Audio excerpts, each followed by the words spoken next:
When shooting a character or a unit, if a character's in a unit that there's 5 or more models, then he gets what's called a lookout sir roll. On a 2 or higher, a guy in the unit pushes him out of the way and he takes the hit instead.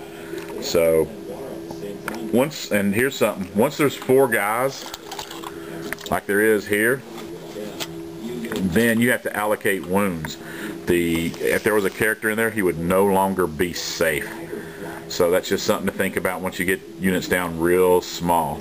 And just like shooting in general, like in 40K, if you inflict 25% casualties, then they have to take a panic test. War machines are no different. One thing to note is, like in close combat, if these guys get charged, then they basically go to the front of the war machine to defend it. So these guys would sort of line up like this, and then the battle would ensue. If you kill the crew, the war machine is not necessarily dead, because if you had another crew, then they could come over and recrew it and use it.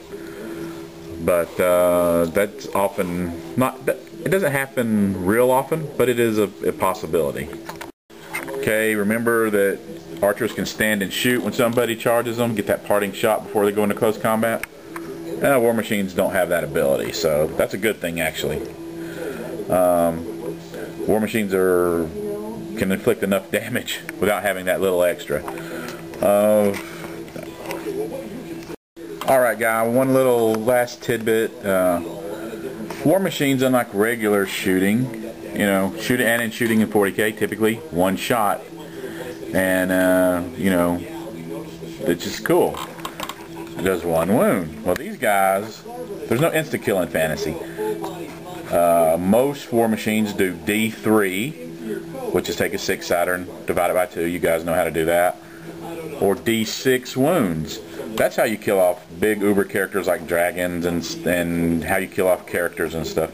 Also, war machines, unlike regular bowmen, for the most part, you roll the artillery dice, and they can misfire. So you guys that play 40K, you've always wondered what that numbered dice with the misfire on it is. Well, that's used for fantasy. Each war machine has its own misfire chart that you would consult if you roll the misfire. And that pretty much does wrap up the shooting phase. The shooting phase, like I said, you got to have line of sight. If you're on a hill, 2 ranks can shoot. If you're a skirmish unit, that's almost like a 40K unit. There's some skirmishing units like skinks, and some bowmen can actually skirmish. Then they have a 360-degree line of sight, so they're really good at move and shoot, just like your 40K units. War machines don't typically move a lot. Once they're in place, they stand there and shoot till they get taken out. If you notice, there are crew members, and yes, they can move a war machine, but it's slow, and then any turn that a war machine moves, it cannot shoot. Modifiers for in the shooting phase are, if you move, there's a penalty. If you are shooting at a large target, then there's actually a bonus. If it's more than half range is a penalty. If you're taking the stand and shoot option, there's also a penalty of +1, because you're hurrying to get off that final shot before close combat.